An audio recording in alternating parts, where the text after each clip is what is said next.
Renault gagne en Formule 1 et veut le montrer dans sa gamme. La Mégane prend donc du muscle.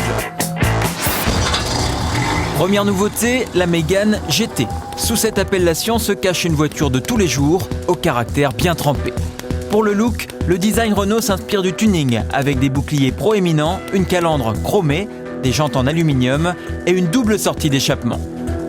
À l'intérieur, quelques références au sport comme les sièges enveloppants et les compteurs relookés.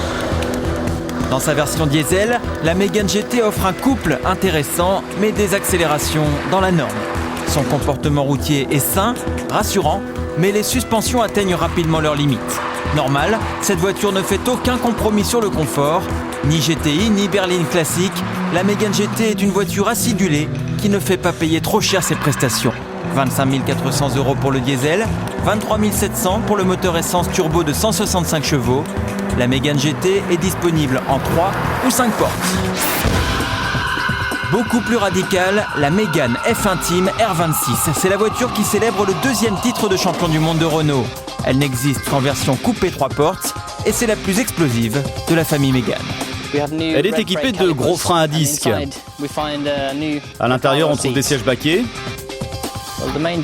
La principale nouveauté, c'est le différentiel à glissement limité qui permet d'avoir une motricité bien meilleure en sortie de virage et plus de stabilité dans les virages. Sur la piste, la Mégane fait parler ses 230 chevaux. Elle se révèle à la fois efficace et joueuse, mais pour la mettre dans ses positions spectaculaires, mieux vaut s'appeler Kovalainen. À moins de 30 000 €, la Mégane R26 est une super sportive, l'une des 2 roues motrices les plus performantes du marché. La touche F1 en plus. Chaque exemplaire porte en effet une plaque pour célébrer les victoires de Renault.